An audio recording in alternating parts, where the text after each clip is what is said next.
Read it secretly later. My 8-year-old grandson threw raw garbage at my house. As we passed each other, he whispered that into my ear. What does that mean? My husband had passed away, and I, who was wheelchair-bound, picked up the bag with great effort. From the torn part, an old notebook fell out. No way, this can't be true. As soon as I opened it, I was left speechless. The contents were unimaginably terrifying. If things continue like this. Having made a certain decision, I immediately took action.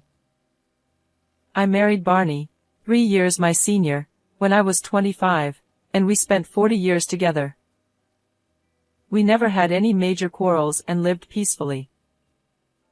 Our only son, Zion, was a reserved child who used to draw and write stories in a notebook when he was little.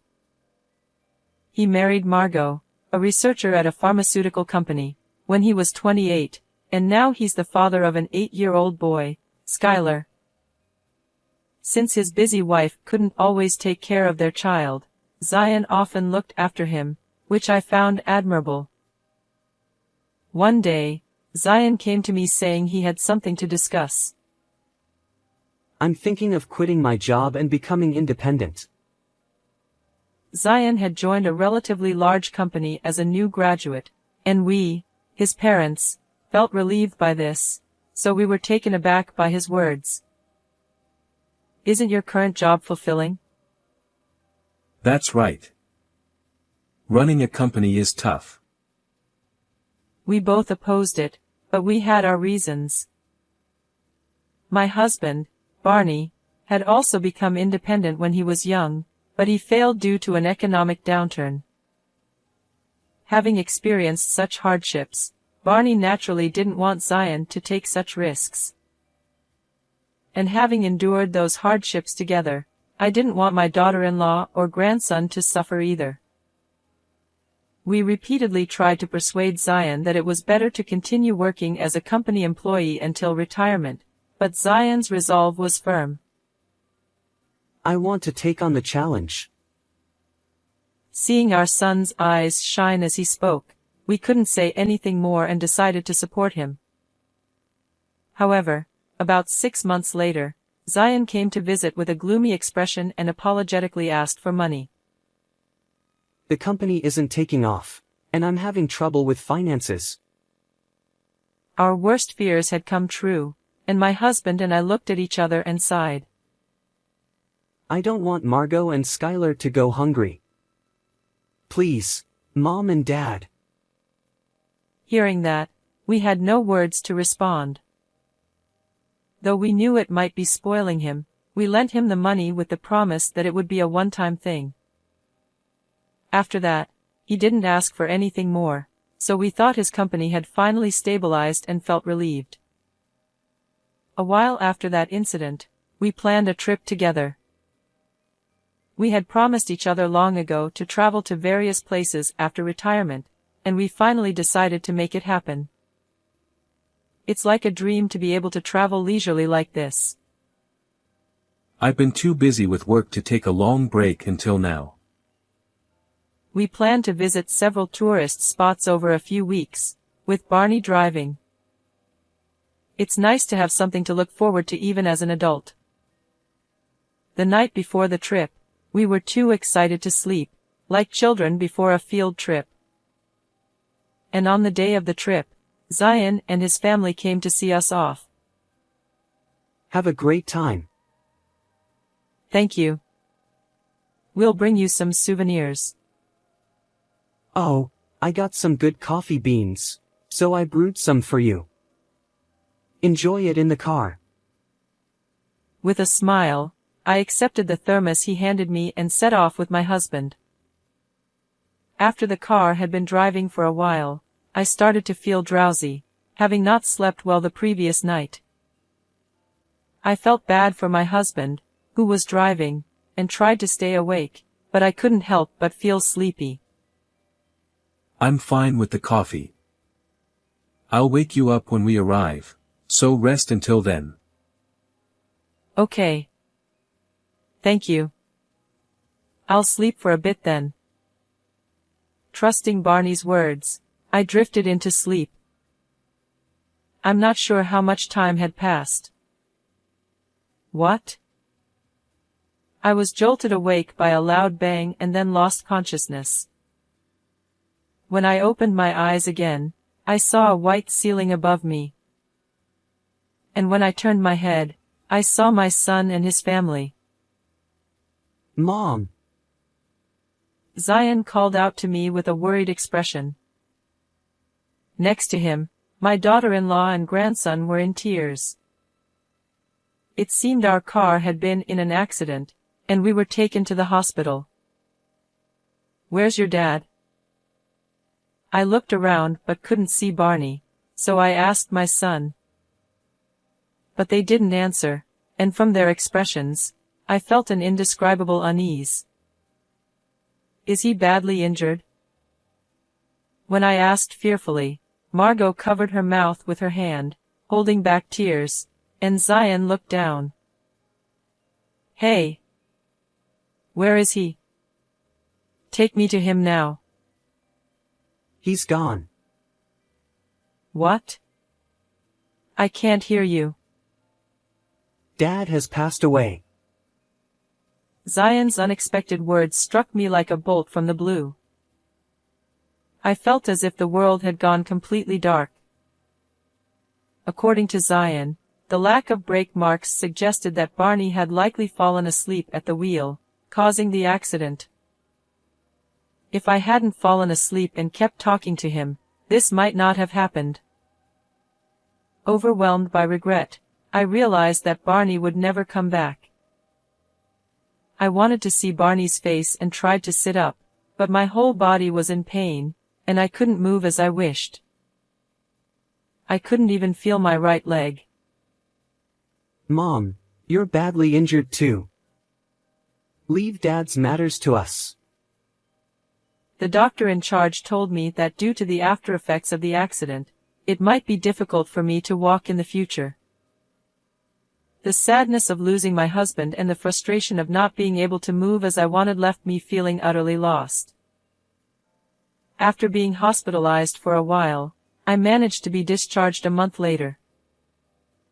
Back home, I had to live in a wheelchair, so we renovated the house for easier living and hired a visiting helper. Despite the inconvenience, I managed to get by. Zion, who lived nearby, and his wife often checked on me, especially Zion.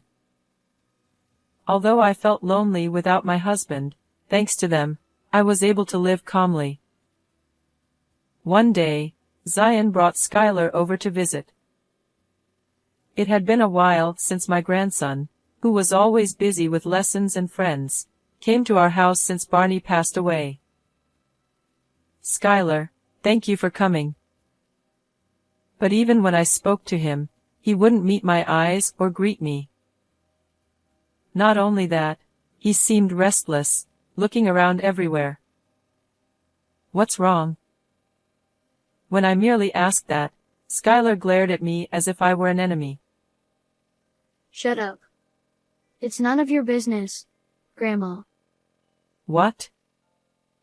I only came to offer incense. I hate you, Grandma. I wish you had died instead of Grandpa. Barney indeed loved Skylar very much, but his words were a shock to me. Hey, Skylar. Don't say such things. Zion immediately scolded him and apologized, but I was deeply hurt. Why? The atmosphere turned sour, and Zion stood up. We're leaving. Ah, thank you. As I went to see them off in my wheelchair, Skylar turned around outside and threw a bag of raw garbage at my house. It happened so quickly that I was too shocked to speak. Seeing Zion, who was watching Skylar while heading to the parking lot, rush back, I braced myself, thinking he might throw something again. But Skylar squatted down and picked up a stone from the ground. Instead of throwing it, he leaned slightly towards me. Read it secretly later. He said quickly and threw the stone a short distance away. Then, taking his father's hand, he said, Forget about Grandma. Let's go home. And pulled Zion into the car. Not understanding Skylar's actions, I decided to clean up and picked up the garbage bag with great effort. The bag tore, and an old notebook fell out from the trash. Could this be what Skylar meant for me to read? I slowly opened the notebook, unsure, and saw terrifying contents written inside. Terrified, I immediately decided to flee and hurried back to my room. As I was preparing to leave, my phone rang. That call made me understand the meaning behind my grandson's actions. Unforgivable. Seeking cooperation from the caller, I decided to take action. 3 days later, I contacted my son. Hello, Zion? I think I should go into a facility. As soon as my son picked up, I told him this. Huh? Why? It's lonely living alone, and there are other things on my mind. What are you talking about? I'll come over right now, and we can talk about it. Without waiting for my reply, Zion hung up the phone abruptly. Less than 30 minutes later, he arrived at my house. He stormed into the house, shouting, "Mom," and plopped down on the sofa in front of me. You absolutely can't go to a facility. Why are you so against it? I hate the idea of abandoning you. I'll take care of you, so please reconsider. Zion looked at me with a serious expression, trying desperately to persuade me. But I shook my head. I can't do that. I'm scared to live alone. Why? You've managed so far, and I'll support you even more from now on. No matter how I responded, he wouldn't back down, determined not to let me go into a facility. I put on a troubled expression and looked Zion straight in the eyes. Listen, I think my life might be in danger. I just want to take refuge in a safe place. What? He looked genuinely shocked, his eyes wide open. But then he quickly composed himself. If there's someone threatening you, I'll protect you. He pounded his chest confidently. Do you think you can do that? Of course I can. So, can we drop this topic now? Zion exhaled a sigh of relief and leaned back against the sofa. But when he saw my still tense expression, he called out to me again, "Mom." The person threatening my life is you, Zion. How could you protect me? Staring directly at him, I conveyed this. After a brief moment, he retorted with an irritated tone, "What are you talking about?" It's the truth, isn't it? You're defensive because I've hit a nerve. I would never do that to my own parent. Enough already. He became even more enraged, stood up from the sofa, and confronted me. I inched my wheelchair forward, glaring at him without breaking eye contact. You killed your father, didn't you? That was an accident because Dad fell asleep at the wheel. It's a miracle no one else was hurt. Don't change the subject. It's disgusting to accuse your own child without evidence. He was spitting and gesturing wildly in his desperate defense. I held out an old, worn notebook to him. When he saw it, I didn't miss the slight twitch in Zion's eyebrows. I think you know what this is. This is the evidence. What are you talking about? I don't know anything about that. He tried to feign ignorance, but I opened the notebook's cover, revealing the word Zion written in childish handwriting. This was something he used for drawing and writing stories when he was little. Okay, maybe I did use that notebook back then, but why do you have it? He acknowledged it was his but looked puzzled. My grandson brought it to me when he visited recently. What? Skylar always hated you. Seeing his confusion, I explained the reason. This notebook was thrown into my house along with trash by my grandson. He had been playing in his father's study and found it there. At first, he enjoyed looking at the drawings his father had made as a child, but then he found horrifying writings. Shocked to see us mentioned, he took the notebook to his room, realizing he needed to tell me immediately. But feeling his father's watchful eyes, he devised a plan to act like he hated me to avoid suspicion. Skylar must have thought a lot about it. That sneaky little brat. Zion clicked his tongue and muttered to himself. I continued my story, unfazed. Skylar came to my house with his father, acting like he disliked me to stay under the radar. He waited for a chance to throw the notebook to me without his father noticing. I learned this from a call with my daughter-in-law, Margot, while I was preparing to flee. Skylar had confessed everything to his mother, who then called to apologize to me. He's only 8 years old. Imagine how hard it was for him. I don't care. He did that on his own. My heart ached thinking about Skylar, but Zion showed no concern, only spewing insults. I decided to confront Zion with the baton Skylar had handed me. This notebook contains terrifying things. Turning the pages, I showed Zion the detailed plan to send my husband and me to the afterlife. This is just notes on a mystery drama I was into. Zion avoided eye contact, looking up to the right. Interesting. But the circumstances of your father's death match what's written here. Strange, isn't it? It's just a coincidence. Oh. There's one difference. According to this plan, I was supposed to die too, but I survived. The notebook outlined a plan to drug us and stage an accident. It even detailed waiting for the car to crash. Zion got angry again. You can't just accuse me based on this notebook. There's no real evidence. I have evidence. I handed him a piece of paper. He snatched it from me, looking shocked. The thermos you gave me before the trip tested positive for sleeping pills. What?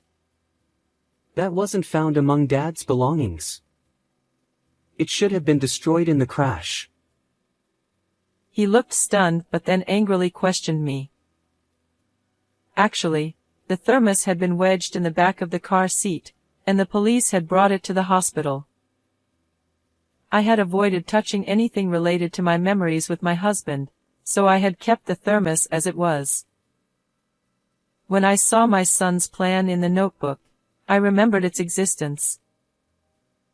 Though it only contained a little, I decided to rely on a faint hope and asked Margot, who works as a researcher for a pharmaceutical company, to examine it. It turned out that the thermos indeed contained drugs, and the components were clearly detected. Moreover, the drug is apparently the same one you were prescribed at the hospital, I said, showing him the prescription from his room. You broke into my room? Margot helped me. Damn it. So you all are in on this together. What the hell do you think you're doing? Zion stamped his feet in frustration, and I couldn't help but sigh at his childish behavior. But this was not the end. I presented another piece of paper to Zion, and as soon as he saw it, he was shocked, beads of sweat forming on his forehead. Your reason for trying to kill us was money, right? It was his loan agreement.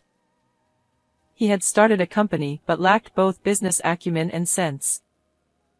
He spent company money on drinking and entertainment, and Margot found his computer's ledger, showing it was a reckless mismanagement. The company had already gone bankrupt, and it was easy to imagine that the money we lent him had vanished in an instant. You wanted the inheritance, didn't you? I confronted him sternly, and he started laughing. The first accident was supposed to take you both out. What a pity. You weren't worried about coming to check on us. You were just waiting for a chance to kill me. Of course. Otherwise, the inheritance wouldn't all go to me. Without any remorse, Zion spoke matter-of-factly. I glared at him in anger, but he just continued to grin. If you found out, there's nothing to do but kill you here and now. He lunged at me in my wheelchair. At that moment, a voice shouted, "Stop," and the sliding door to the next room opened, revealing Margot and a male helper. He was quickly subdued. I'll report this to the police. I never thought I'd have to turn my own son over to them. It's so sad, I said. Please, don't do that. Keep quiet about this. I'll take care of you for the rest of my life. He cried, his face soaked with tears and snot. That's enough. I don't consider you my son anymore. I pushed him away, and he cried out like a child, wailing loudly. Just then, the police, whom Margot had called, arrived, and he was dragged away. Zion was arrested for this incident and sentenced to life behind bars. Margot filed for divorce, and I severed ties with Zion as his mother. Even if he were to be released in a few years, no one would be waiting for him anymore. As for me, I still maintain my bond with Margot and my grandson. Skylar, who always says he loves his grandma, pushes my wheelchair and takes me for walks.